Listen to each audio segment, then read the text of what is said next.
See, it's interesting. You can have two people. They can both work at the same company. And you can compare them side by side. And on the surface, they look very similar. They both work hard. They have a similar skill set. They know how to execute on the job. They know how to get their work done. And on paper, they look exactly the same. And sometimes you get promoted to the next level, and you look at your peer and you're like, hey, we both got promoted to the next level. We look pretty similar in our careers. And then years go by, and you wonder and you sit there and say, why is it that one person's advancing more quickly than me? Why is it that they're becoming more successful than me? What are they doing that's so different than what I'm doing? Now, many of you feel that your performance, your talent, your skills is much better than that other person. Yet, why did they get the promotion you felt you deserved? Now, how many of you have experienced this in your career or have seen this happen in your company? A lot of hands.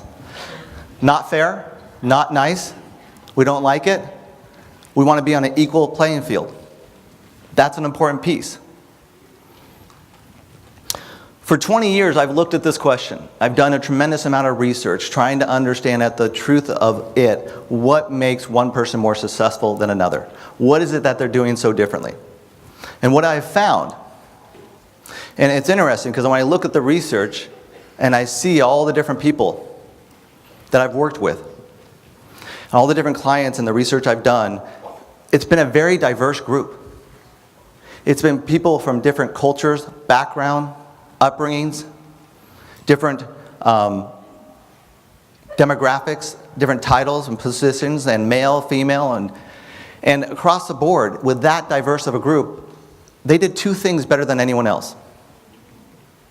Number one, they knew how to create a positive perception of themselves inside the organization. Number two, they knew how to exert influence and make impact on the company. This is what we're going to be looking at today and what we're going to be focusing on. First one, power of perception. So we're going to talk about perception and influence today. Now, the interesting thing about perception is two people can be observing the same thing and have complete different perspectives on what they're observing. And you can have 3 or 4 people looking at the same situation at work, and if you ask them, what did you see is going on, you'll get his story, you get her story, you get their story, you get your story. Because the lens the individuals look through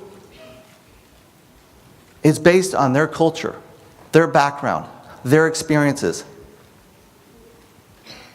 And so that can create a distorted lens of how you're being seen and how you're being perceived. So you got to realize that too often people end up trusting their perception too much. Because there's no truth, there's only perception. So it's important to understand the impact your behavior might be having on others inside the organization. Ultimately, what I want you to do is I want you to realize is that we must not allow others, people's limited perceptions, to define who we are. You have to have a say in who you are and how you represent yourself inside your company. How do you want to be seen?